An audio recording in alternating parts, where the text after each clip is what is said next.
Now starting with the Consumer Protection Act 1986, right?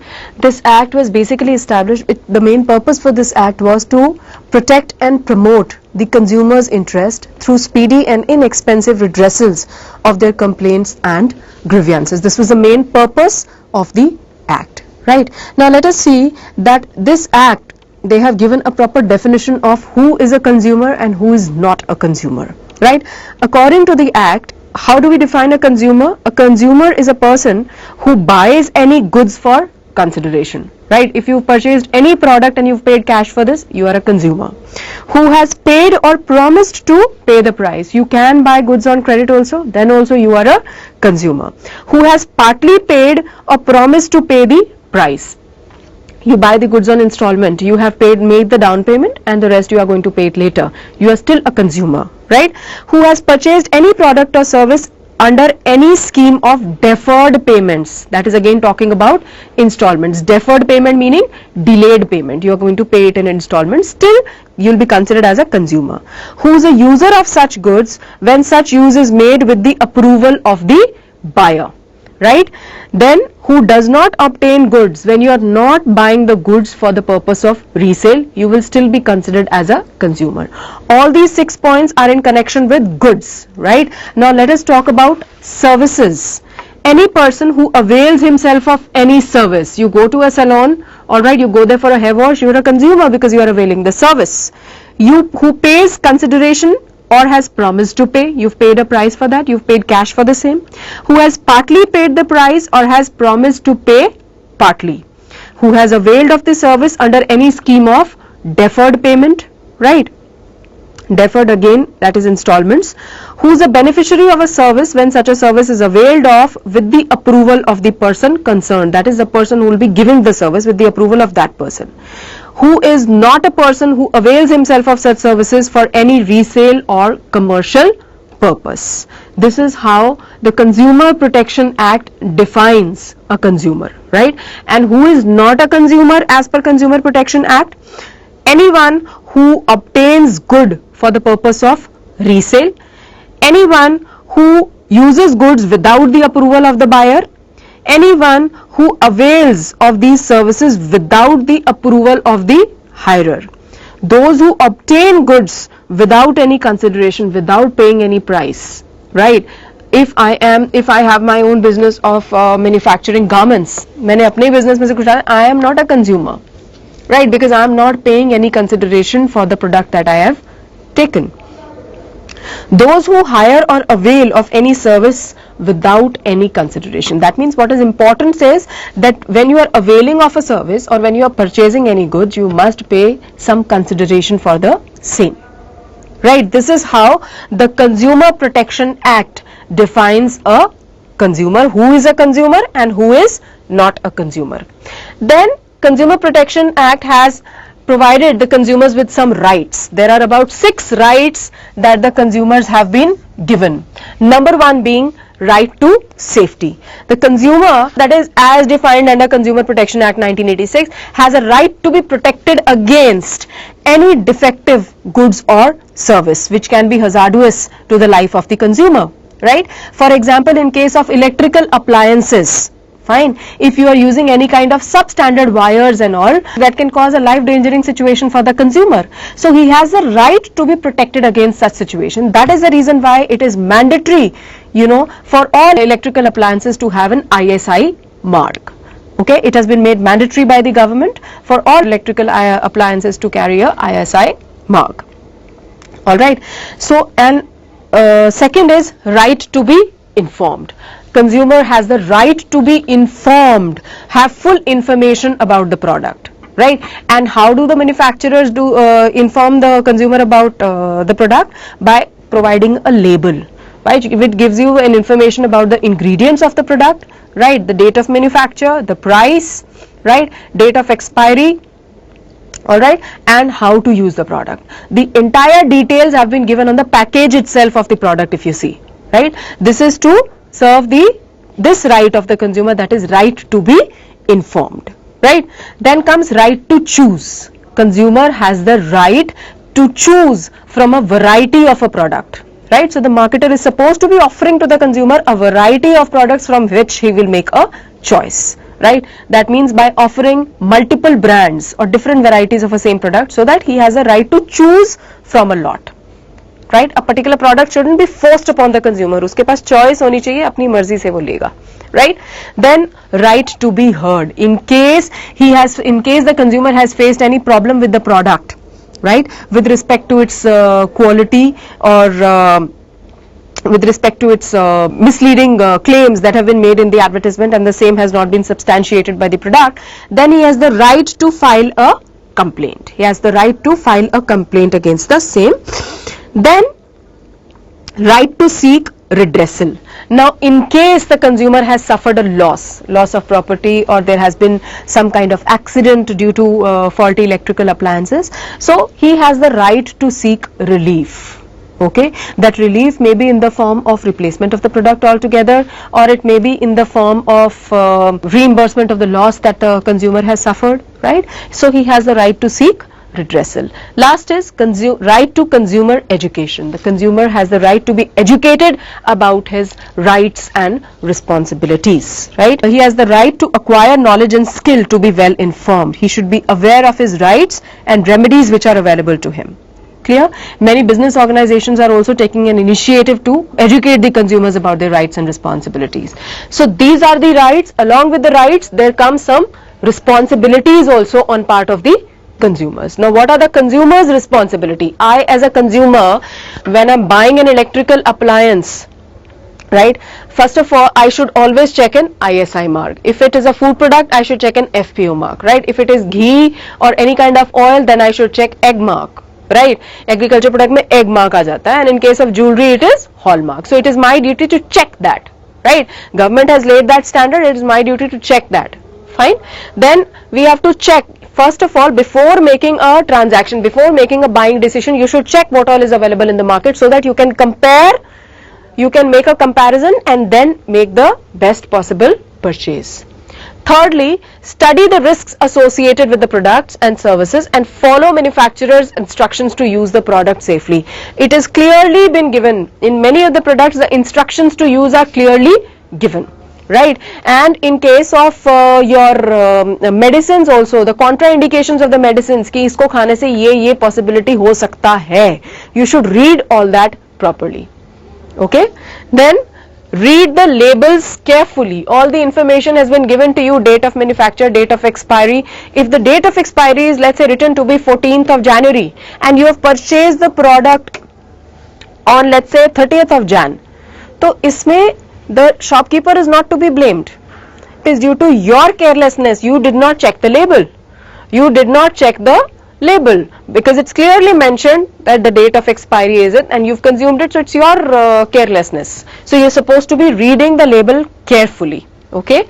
Be honest and fair in dealings. Be always fair and honest in your dealings. The shopkeepers may sometimes, they try and lure you that if you want to, like when we go to buy phones, fine, they say if you want the phone with the bill, then price is this much. If you want it without the bill, then price is this much, right? Now they are giving us this option only because we want it like that, right? Just to save, and somewhere about 2,000 to 3,000 rupees, we prefer buying these phones without the bill. But then we don't know what we are getting into. In case the phone turns out to be defective, then company will not take the responsibility of repairing your phone because you don't have a proof. You don't have the bill with you. So that is what is there in the next point. Always ask for the cash memo, because cash memo is a proof that you have entered into a transaction on such and such date at such and such point and for this much price, right? Then file a complaint with the appropriate consumer forum in case of shortcoming in the quality. Whenever you face a problem with the product with respect to its price or with respect to its quality or misleading advertisement, you should always be forthcoming in filing a complaint with the appropriate consumer forum. So these are certain responsibilities that the consumer must take care of. After that, what are the ways and means to protect the consumer? Number one, self-regulation. Nowadays many business organizations, they have their own grievance cells and call centers to redress the grievances or problems of the customers. If they are facing a problem with the phone, let us say, right? Many a times I have experienced myself with Nokia that I had to give my phone to their service center for about 15 days, and they gave me another phone in place of my phone to be used for 15 days so that I don't face any kind of inconvenience. I'm not without the phone, right? And then whatever the phone was repaired, and I got my phone back within 15 days. So they have their own grievance cells or customer service cells. Then business associations like FICCI, that is Federation of Indian Chambers of Commerce and Industry, they have their own code of conduct which lay the guidelines for their members that how to deal with the customers. Fine, different corporations, different companies and all, they are the members of FICCI, so they have their own code of conduct which is to be followed by their members as to how they are supposed to be dealing with the customers. Consumer awareness. How can you protect the consumer? By making the consumer aware of his rights and most importantly of his responsibilities also. Okay. Then consumer organizations. By encouraging the consumers to organize themselves in the form of consumer associations, right, so that they can put up their grievances in a much stronger manner. Again, against one single person against an entire organization, right, doesn't mean anything. But if you organize yourself as a consumer association, then definitely you'll be in a better position to put pressure on them. Last but not the least, should also protect the interest of the consumers by enacting various legislation which are in the favor of consumer, which protect their interests. Now, after having understood the rights and responsibilities of a consumer, let's come to the point that who can file a complaint. A consumer, as defined by the Consumer Protection Act, right? Consumer associations, central government and state government, then any one consumer on behalf of numerous consumers having a similar interest, or legal hire of the deceased consumer. अगर किसी product को use करने से consumer की death हो गई तो उसके बाद जो उसका लीगल हायर है, he can also file a complaint, right? Now there is a three-tier redressal machinery under Consumer Protection Act, right, which consists of district forum, state commission and national commission. Now let us discuss this one by one. Under district forum, it consists of, basically it has a president along with two members, right? The president must be a retired or a working judge of district court, right? And out of the two members, one member must be a woman, right? And all three of them will be appointed by the state government, right? Now when they receive a complaint, if the product is required to be sent for testing, then it will be sent for testing and the decision will be made after the test reports are available, right? Now complaints worth rupees 20 lakhs, complaints worth rupees 20 lakhs or less than 20 lakhs are basically have to be filed at the district forum. I repeat, complaints worth rupees 20 lakhs or less than 20 lakhs or complaints worth rupees up to 20 lakhs have to be filed with the district forum, right? And if the aggrieved party is not satisfied, then they can further file a complaint with the next year, that is a state commission, within 30 days of the decision of the district forum, along with rupees 30,000 or 50% of the penalty, whichever is low. Okay, either you pay 30,000 rupees or 50% of the penalty that the district forum has levied, whichever is low, you have to pay that.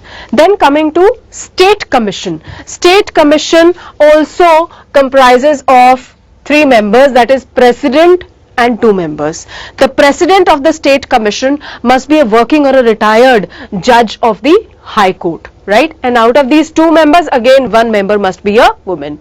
These members are also appointed by the state government. Again here also, if the goods are required to be tested, then they will be sent to the approved laboratory and the decision will be made after the reports have been received, right? And complaints worth more than 20 lakhs and less than 1 crore. वहाँ पे था up to 20 lakhs, यहाँ पे है more than 20 lakhs but less than 1 crore will have to be filed with States Commission, right? And if the aggrieved party is not satisfied with the decision of the State Commission, then it can file a complaint with the National Commission within 30 days and by depositing 35,000, वहाँ पे था 30,000, here it is 35,000 rupees or 50% of the penalty, whichever is less, right?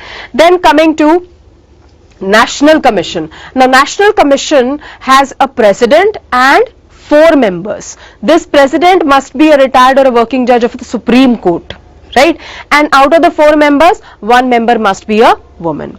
और यहाँ पे National Commission is going to listen to both the parties. National Commission is going to listen to both the parties and then give a decision, right? And if the product is required to be sent for testing, it will be sent to the laboratories and the decisions will be made after the results of the report are there. If the aggrieved party is still not satisfied with the decision of the National Commission, then they can file a complaint with the Supreme Court, again within 30 days of the decision of the National Commission.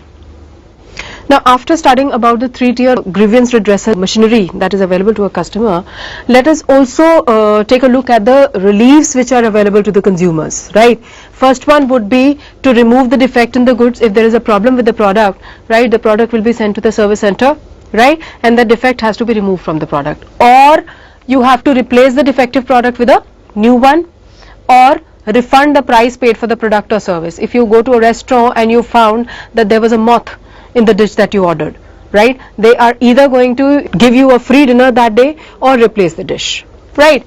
Then pay compensation for any loss that has been suffered by the aggrieved party due to negligence of the seller.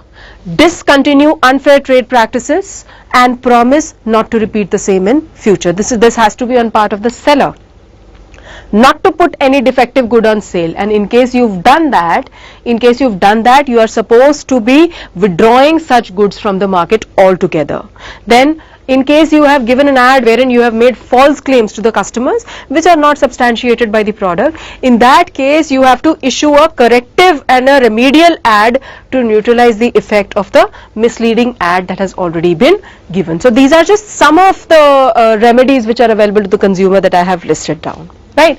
Then thereafter comes in the picture the different consumer associations and NGOs. Now NGOs are your non-profit organizations, right, which work for the welfare of the public at large. There are some NGOs who've been working for protection of the consumer interests, right?